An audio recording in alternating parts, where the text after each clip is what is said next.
Good morning, everyone. Welcome to Red for Peace 101, which is a series of events of Red for Peace 2 conducted by For Peace Project. So today we are going to talk about the Myanmar Coup and the impacts on the ASEAN human rights development. But before we start, I would like to introduce myself. My name is Monica, and I'll be serving you as the moderator for today's session. And a glimpse about Red for Peace 2. Red for Peace 2 is an annual event of the Peace Project designed to utilize the power of the media to build peace, both in terms of disseminating information and encouraging reforms through concrete actions. And for this year, we are raising two big themes, which are extremism in Indonesia and Myanmar coup. And today's session will particularly discuss the Myanmar coup that happened just recently, and we are going to dig deeper about the impact on the human rights development in ASEAN region. And we will be having our beloved speaker, Ms. Yuyun Wahyuningrum, the representative of Indonesia to HR. Hello, Ms. Yuyun. How are you? Hello, I'm good. Thank you. Yeah, so are you ready to share your knowledge to all of us here? Yes, if it is possible, can you update me about the Right for project? What Right is it? for Peace. Oh yeah, so basically, Right for Peace is annual event, and we are collecting all the youths that want to um, speaking up their mind about the particular issue that we raise, Myanmar coup and the extremism in Indonesia, and they are going to make some kind of writings, and then their writing will be published in our website. We aim to raise awareness based on this action. So yeah, before we started the discussion, let me just give you a little background about the Myanmar coup. So in February 2021, the Myanmar military regime regained control, fighting the Aung San Suu Kyi party's landslide victory, the National League for Democracy, and the military justified its takeover by accusing it of rigging in the November 2020 general elections, which gave Suu Kyi's party victory. And this sparked protests which demanded the military return to civilian rule and called for the release of Suu Kyi and other leaders. And to disperse the crowds, security forces deployed tear gas, rubber bullets, and live ammunition. And quoted from The Guardian, since the coup took place until March 26, 2021, it was recorded that more than 320 people were killed and nearly 3,000 people were arrested, charged, or sentenced, including protesters, journalists, and state leaders. So in today's session, we will be discussing this phenomena and the impact on the human rights development in ASEAN. So without further ado, let's just proceed to the next session, which is the presentation of Ms. Yuyun, the representative of Indonesia to HR. Ms. Yuyun, the floor is yours now. Thank you very much. Thank you very much.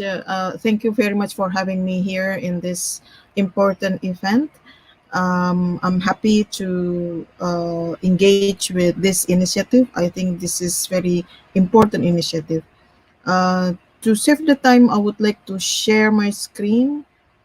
Okay, I'm not used to with Jitsi. How to share the screen? You can click the icon besides your camera. That's Share your screen. Yes. Yeah, that.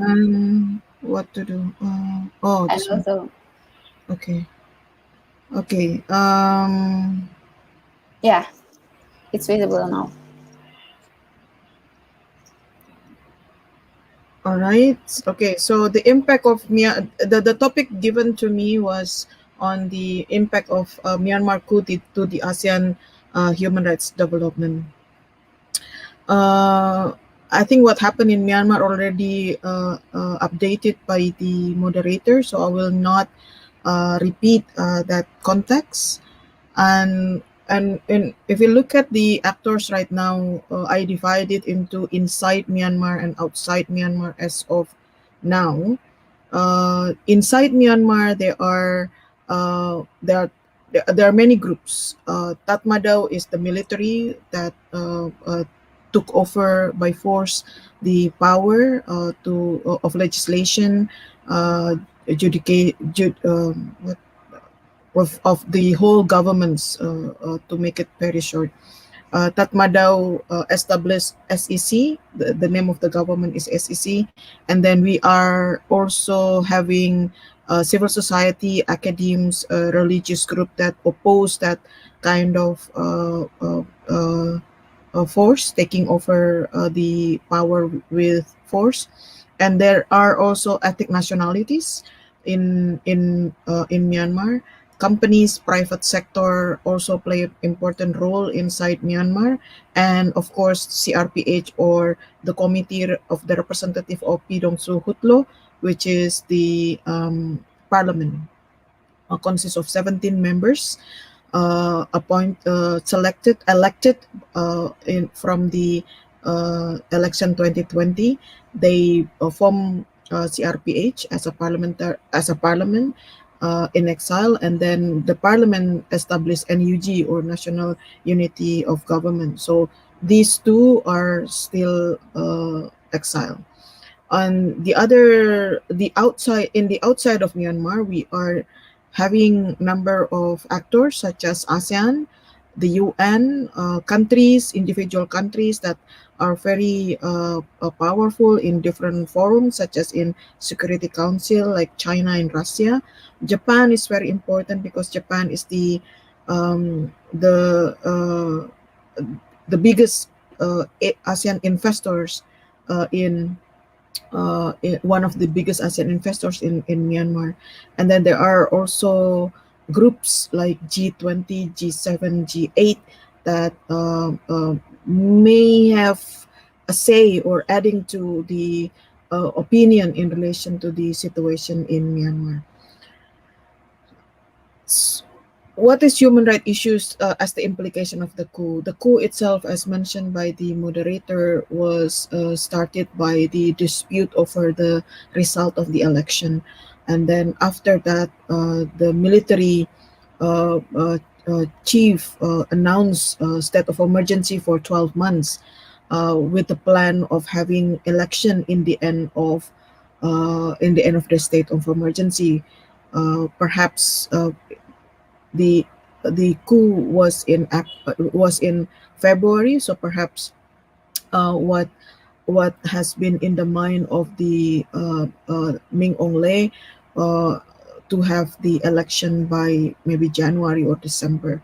We do not know because there's no detailed information about what is going to happen next within the state of emergency.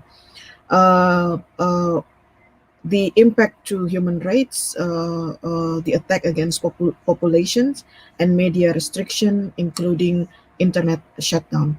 Internet shutdown is already happened even before the coup, especially on the Rakhine crisis, on the Rakhine state.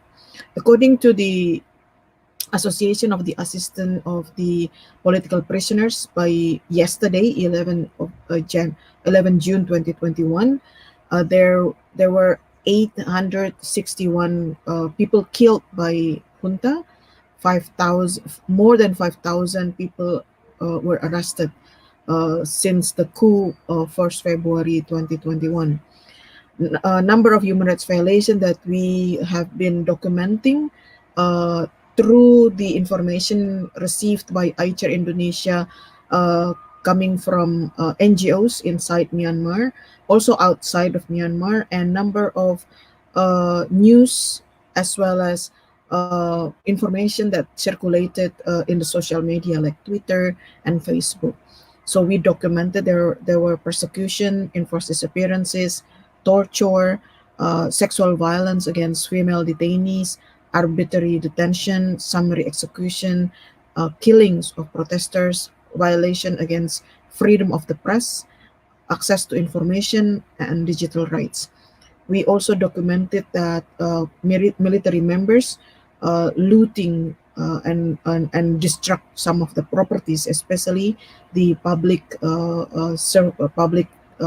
properties such as hospitals, markets, and some hotel also got destructed by military or security forces, because not only military making some kind of destruction or raiding or looting, but also the police. So I think it is safe to mention security forces to cover all different kind of apparatus. And from our secondary data collection and even tertiary data collection, we note we take a note that these all human rights violation, the act of human rights violations, are coordinated, organized, systematic, widespread, and known by the by superior. But at the moment, ASEAN Indonesia has not named the human rights violation beyond what mentioned in the conventions that we know. We also taken notes that there has been inadequate access to detainees in detention center. Initially, we documented that number of people that has been targeted by the rest of the military were journalists, students, protesters, activists, monks, and politicians. But we also found out that a housewife, mothers who wanted to buy food for the children also got arrested by the military. So it is rather random, not targeted individual or targeted group, that actually the operation has been implemented by the military and security forces. We also take a note that only state-controlled newspapers can publish, such as Global New Light of Myanmar, Myanmar News Agencies, and Miyawadi TV. Other than this three, no media can publish. Some media still continue to publish online, such as Irawadi and Myanmar Now and many other things, but their office already closed. They operate now in online basis. We also take a note that there has been escalation of violence in different part of Myanmar, as we saw the news, as we saw the pictures circulated in social media. We also take a note on there has been displacement of population, food insecurity, lack of access to healthcare, as well as lack of access of to education system. So these are some of the uh, uh, documentation made by OCHA in Myanmar as per 6 April 2021. Maybe because now it's already June, the situation may be escalated in Myanmar. Myanmar is the state party to number of international conventions of human rights, such as ICESR, or International Covenant on Economic, Social, Cultural Rights, Convention on the Right of the Child, or CRC, CEDAW, Convention on the Elimination and Discrimination Against Women, CRPD, the Convention on the Right of Person with Disabilities. Uh, Myanmar also is a state party to a number of ILO conventions, such as Forced Labor Convention, Freedom of Association and Protection, on the Minimum Age Convention, the worst form of child labor convention. Myanmar also state party to Genocide Convention. It means Myanmar has state obligation to be performed to their citizen, and to should be accountable to the international community, as well as to the citizen inside or outside of Myanmar. Now, I would like to look at the ASEAN responses to Myanmar crisis. Uh, the coup was announced on the 1st of February, and in the morning, early in the morning, an ASEAN chairman's statement already published in the late afternoon on the same day. ASEAN calls for dialogue and listening to the voices of the people, and reminded Myanmar to adhere to the principles of human rights, democracy, rule of law, and constitutional government. There has been a discussion in ASEAN that what Myanmar is doing right now is the violation of the principle of constitutional government, because by by performing coup, taking the power by force is against the principle of constitutional government.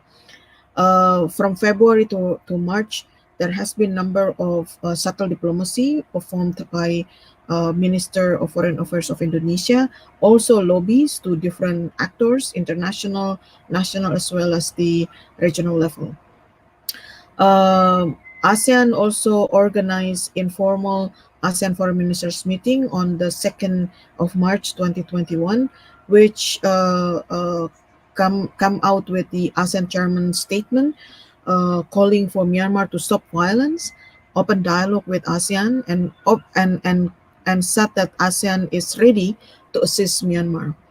And then on 24th of April, ASEAN again organized ASEAN leaders meeting in the ASEAN Secretariat, and come up with a chairman statement calling the same thing, calling for 5-point consensus.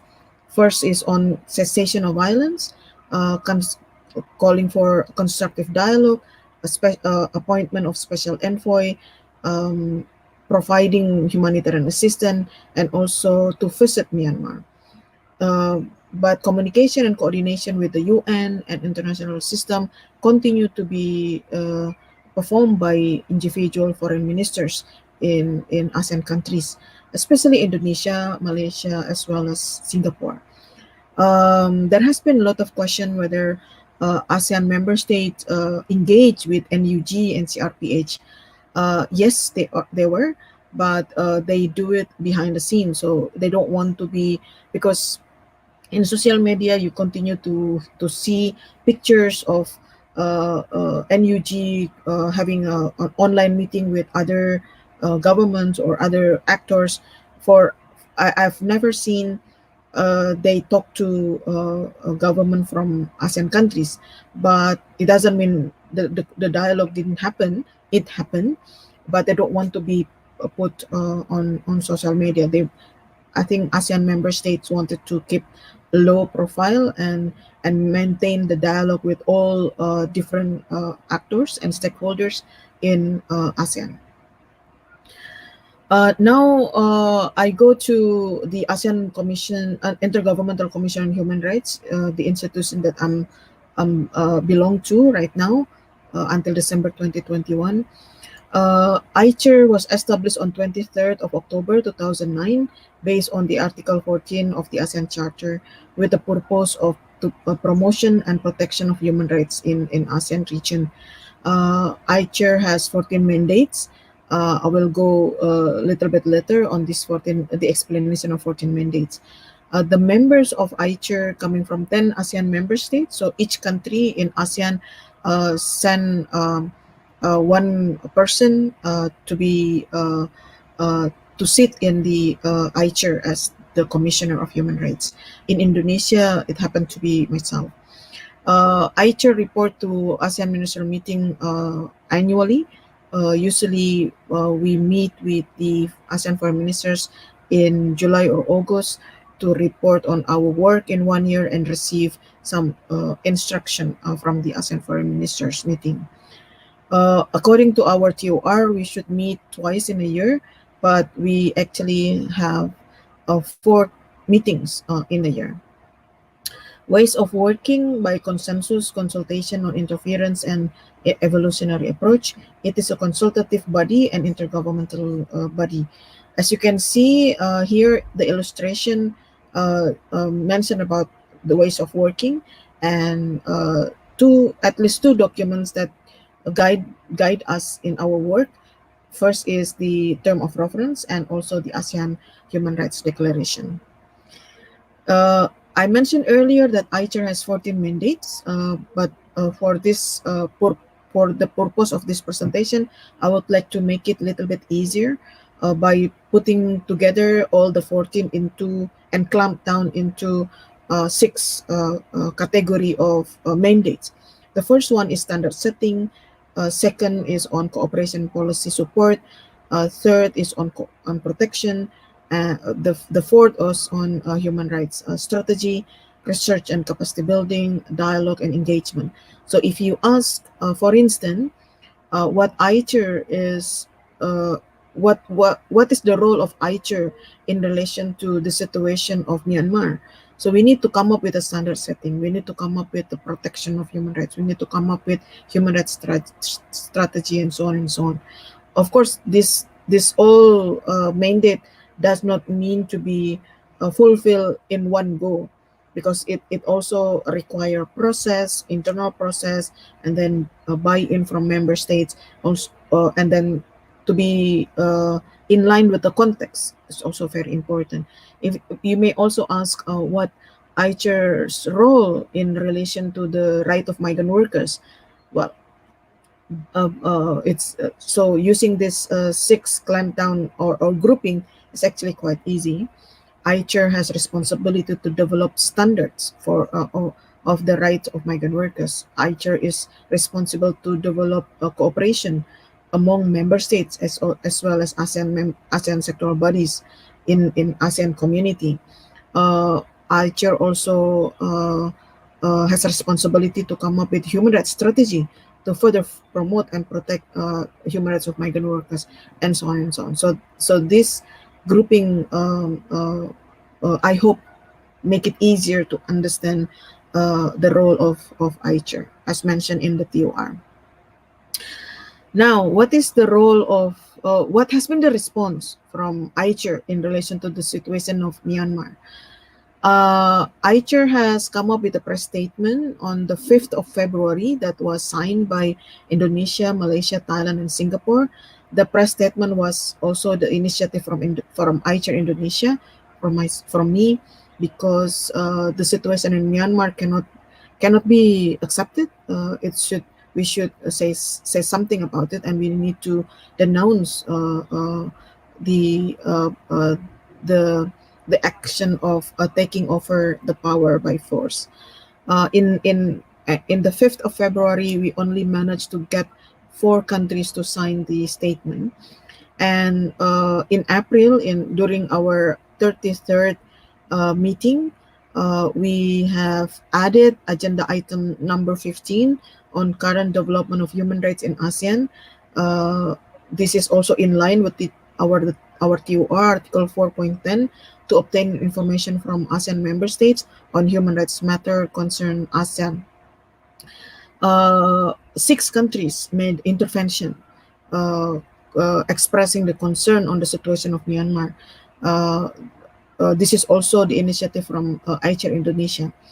The intervention made by Indonesia, Malaysia, Thailand, Singapore, Philippines, and Vietnam. So you can see in the first in 5th of February there were only 4, but on the 8th of April we come up with the 6 countries expressing the concern. How about the rest of 4 countries? So they did not say anything, but they also did not denounce what we have done or in expressing our concerns. So it can be understood that there has been a silent consensus of how we have been very worried about situation in Myanmar, and expressing disagreement to the violence against population in Myanmar. In our press release on 9th April 2021, ICHR also agreed to assist Myanmar on the task given by the ASEAN foreign ministers. Based on our TOR, ICHR reports to ASEAN foreign ministers, and we receive instruction from the ASEAN foreign ministers. And in our discussion on Myanmar issue will be also reflected in summary report. Unfortunately, the summary report remained to be the confidential document of ICHR. So it is not for public, but it is very important to establish this kind of or document this kind of conversation for institutional memory of ICHR. ICHR has been in the region for 12 years already, so uh, having the documentation of our discussion would be very helpful for the next representative in the next batch. Now, many people ask me about what happened after the ASEAN leaders meeting 24th of April 2021. So on the 4th June, Brunei delegates visited Myanmar and meet with Ming Aung Hlaing. The delegates consist of the Foreign Minister of Brunei and the ASEAN Secretary General Lim Chok Hoi, who happened to be Bruneian as well. There has been no envoy appointed as mandated by five-point consensus. Many people are very disappointed, including myself. I think the situation in Myanmar should be considered a very it's very urgent. It is emergency situation, so it requires a quick response. But after 24th of April, there is no envoy appointed yet. But at the same time, AHA Center has been doing something, making some coordination with different institutions as well as government departments in Indonesia as well as in the region to identify possible humanitarian assistance needs and how to distribute the humanitarian assistance inside Myanmar. So you may also heard that, or maybe you may also have read in number of newspapers that Senior General Ming Aung Hlaing said that he will not allow any delegates or envoy to come to Myanmar until the situation is stable. But regardless what Ming Aung Hlaing said in domestic level, based on the five-point consensus, the three actors, the other two actors, which is ASEAN Center and ASEAN Chair, can continue to work and to prepare some responses and some possible humanitarian assistance for the people in Myanmar. And so, what would be the role of ICHR in response to the five-point consensus? Well, ICHR can provide human rights perspective to AHA Center in relation to in preparing the human rights assistance. AHA Center may also come up with advisory groups and ask ICHR to be part of the advisory group. This crisis going to be a long crisis. It is not going to be very short, as we learned from the previous in the history of this region.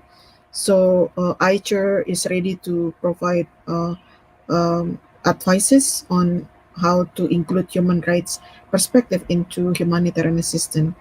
And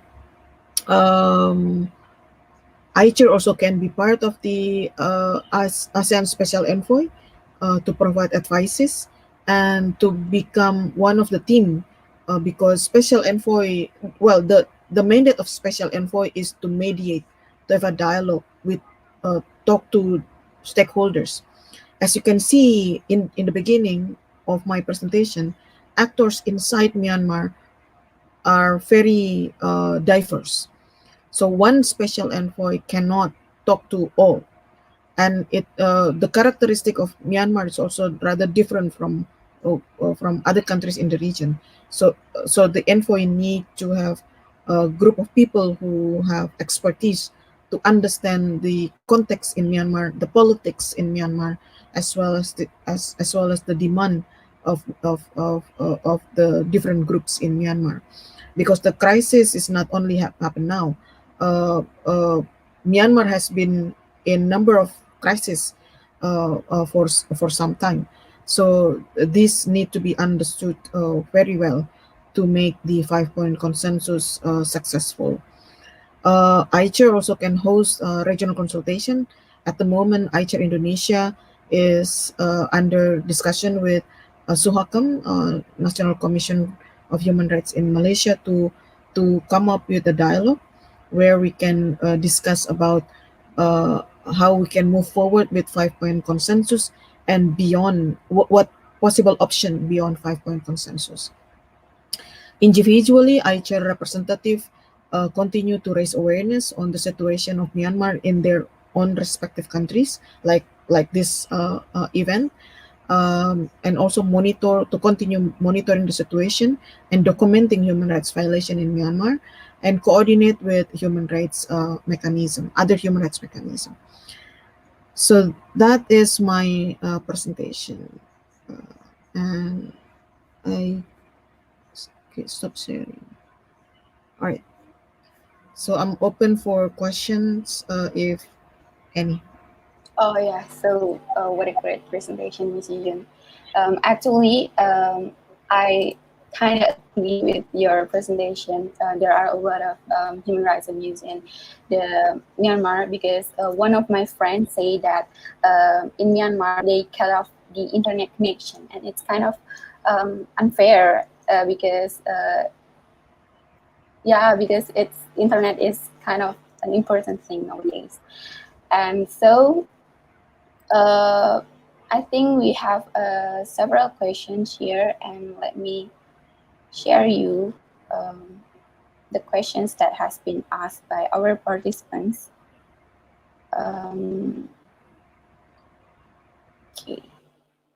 Okay, here we got 3 questions, and I will read it. As you have mentioned before, HR has taken measures to stop the human rights abuse in Myanmar. Have you gotten feedback from Myanmar?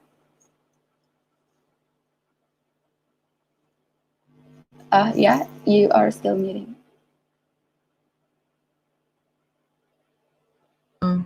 Okay. Is there any feedback from Myanmar? Well, in our 33rd meeting, on the 6 to 8 April, Myanmar representative. So first, I would like to put the structure on how ICHR work. This agenda item 15 cannot be tabled without the approval of all, including Myanmar. So Myanmar.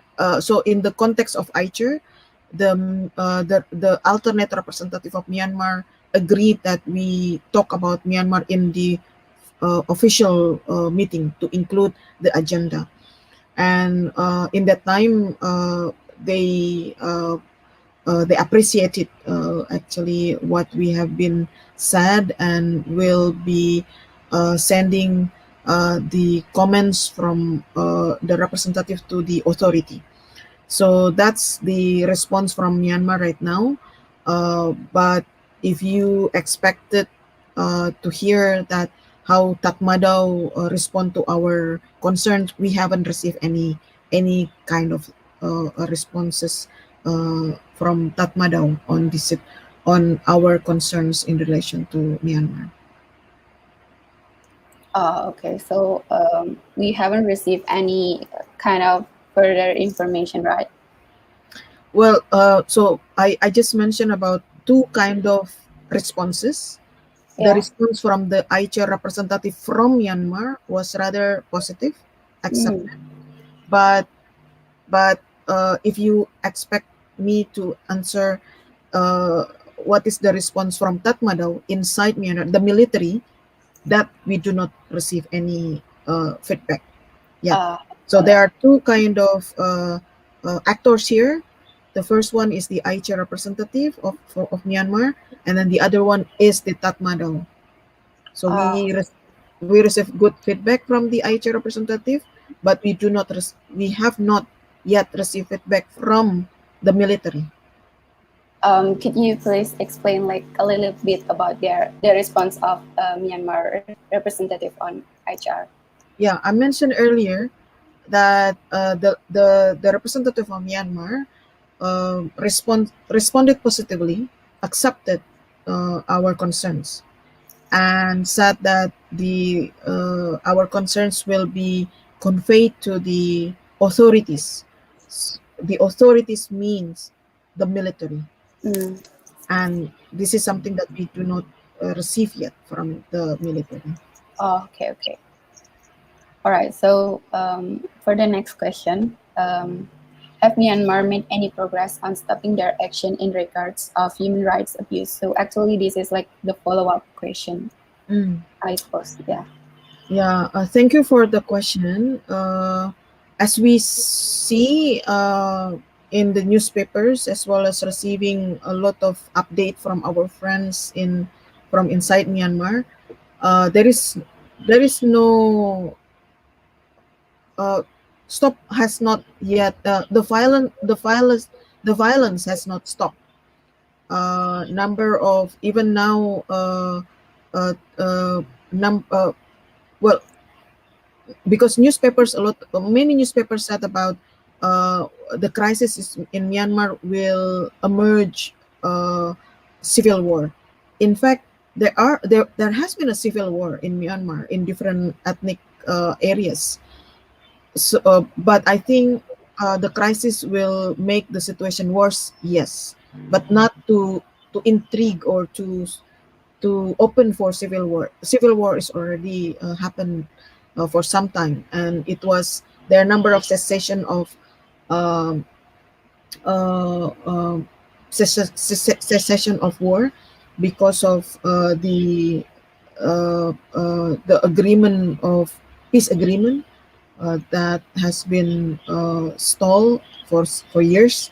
But civil wars happen, and there has been number of moratorium period, and now perhaps may intrigue the incidences because this rather long crisis that we are facing now in Myanmar.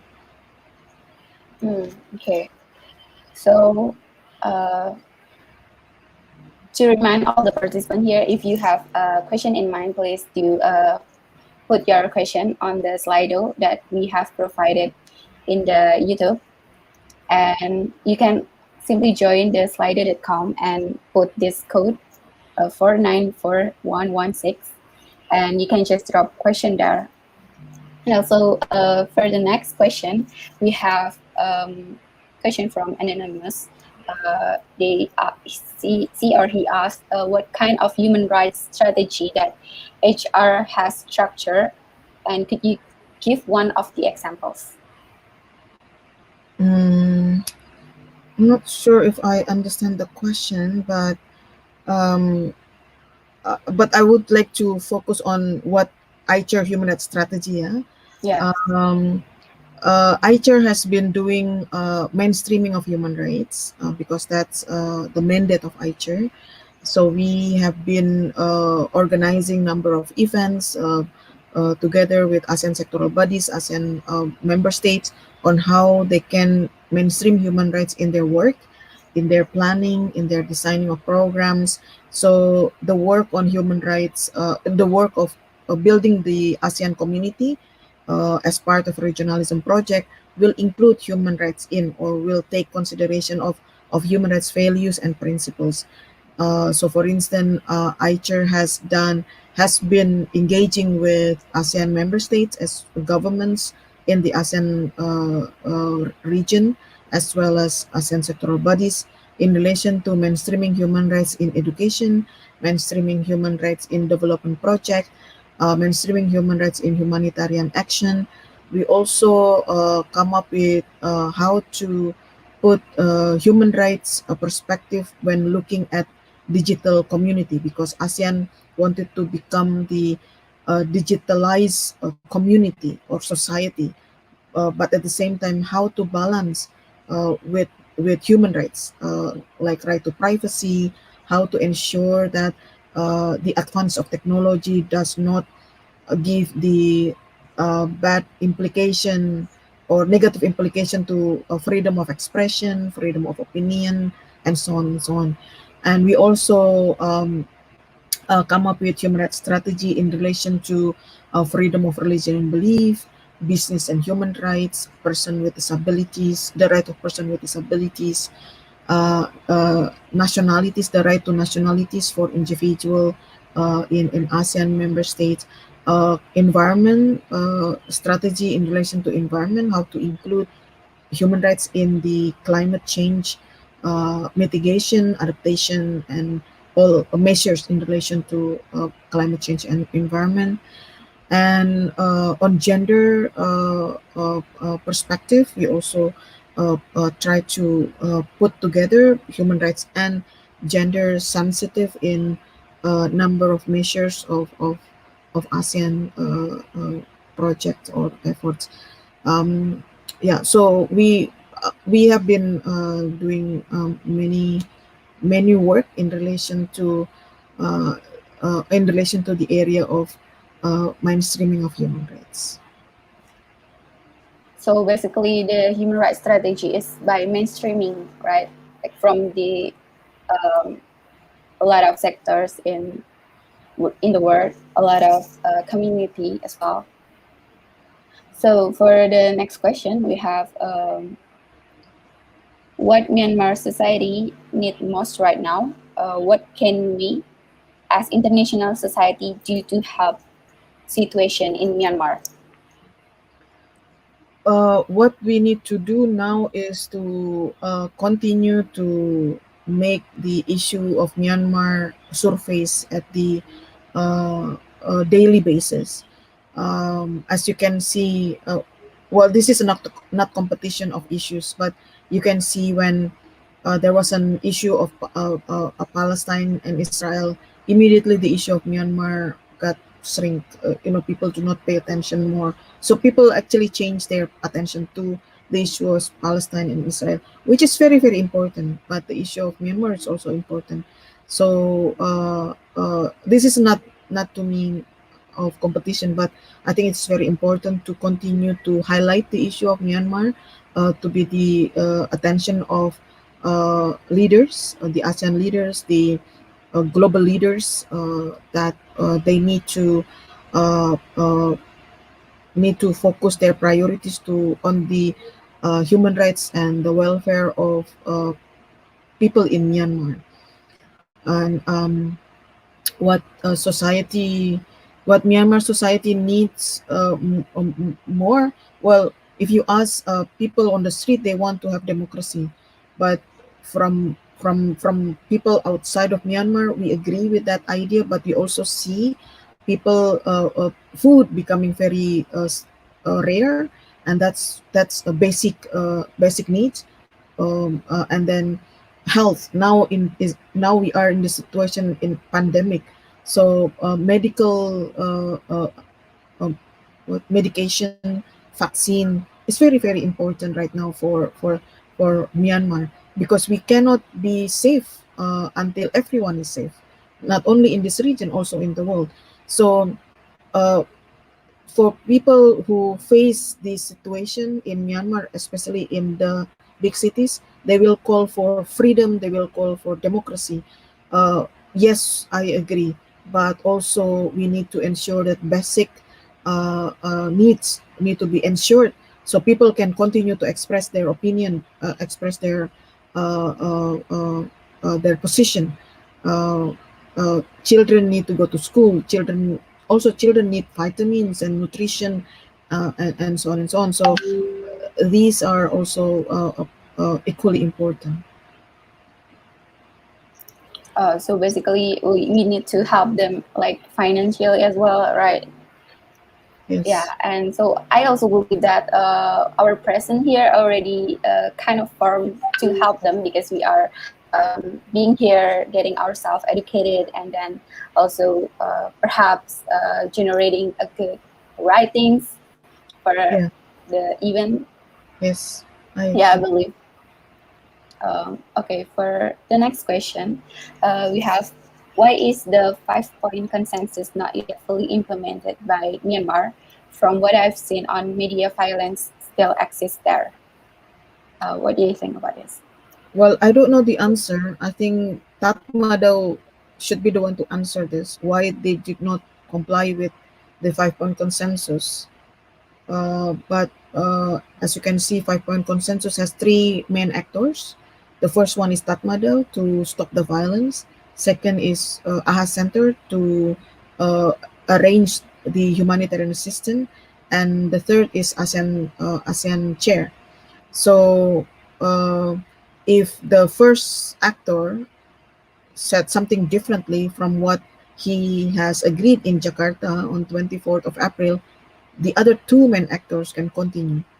And these two actors, we have rather influence and power to to uh, to the two actors, the AHA Center and ASEAN Envoy.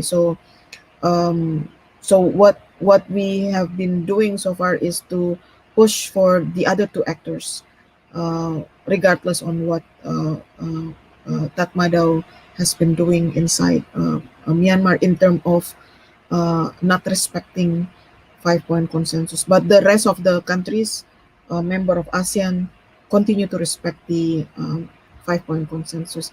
And 5 point consensus is not about Myanmar and ASEAN. It is ASEAN agreement. It's ASEAN commitment.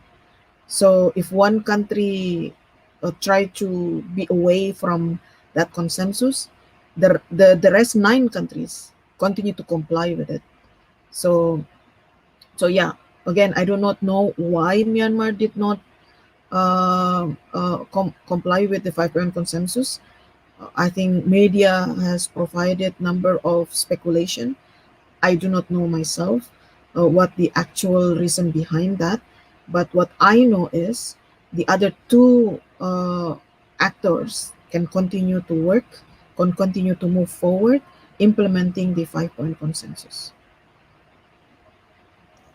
Okay, so actually, can we the other ASEAN members pressure Myanmar from yeah, we have the power, right? Yeah, Yeah. as you can see in the newspapers, the Minister Ratno called for transparency. Minister Ratno also continued to condemn the violence in Myanmar. So individual country continue to comment on the situation in Myanmar. You also may read Foreign Minister Singapore, Vivian Balakrishnan, also express the concerns on the situation in Myanmar. So um, so each individual countries continue to make pressures. For your information, we also make pressures inside ICHR. So um, our meeting, the agenda item 15, that's a peer pressure to Myanmar, expressing that we are not happy with the situation in Myanmar. And in Indonesia, all of head of delegates are expected to express the concerns using the meeting in ASEAN. This is also peer pressures. So we are not stopped just because Ming Ongle or General Ming Ongle said so in domestic level. We continue to do something. This is our responsibility. This is our international obligation to the people in Myanmar.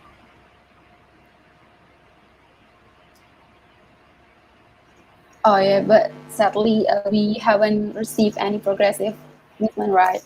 Yeah. So I think we have read all the questions from the participants, and for me, then we have reached our final session of today's session. Mm. And before that, I want to some kind of conclude what Miss Yuyun have mentioned before. I highlight some point that actually there are a lot of international actors that have participated in voicing the Myanmar cause, including the member of ASEAN countries and also the ASEAN body itself, and also the other country from the United Security Councils. And then actually, but sadly, we haven't received any progressive impact.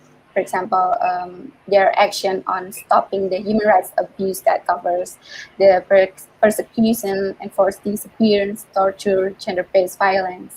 And it is just sad to see that the bad things still happening today. But after all, I believe that we as a pressure group, we as an individual have the power to change this situation. We just need to keep voicing our voice. We just keep pressure the Myanmar itself and try to raise awareness of it. And I also believe that we are already do it, because like we're here trying to get ourselves educated, and hopefully after this session we are also able to convey the information that we just got to society around us. And I think that's all from me that I can highlight. And before we close the session, can we have like a photo session? Sure, yes. And online will be taking it. And I will stop my screen share.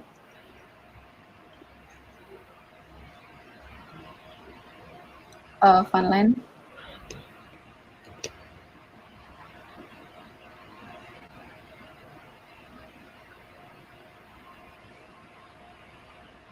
Okay, I think Funland cannot do that.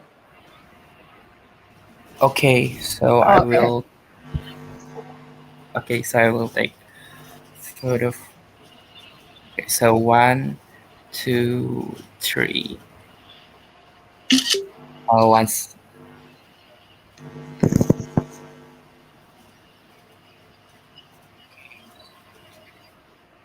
Once again, 1, 2, 3. Okay, thank you. Okay, thank you, Funland. Thank you so much, Miss Yuyun, for your insightful information in today's session, and I hope we can partner more in the next event. And thank you everyone for joining this session. I hope we can meet again in the next event, and I hope you can generate all the positive writings that can help our fellow in Myanmar there who has been the victim of human rights abuse. So thank you so much, and see you. Thank you. Bye. Thank you. Bye-bye. Thank you.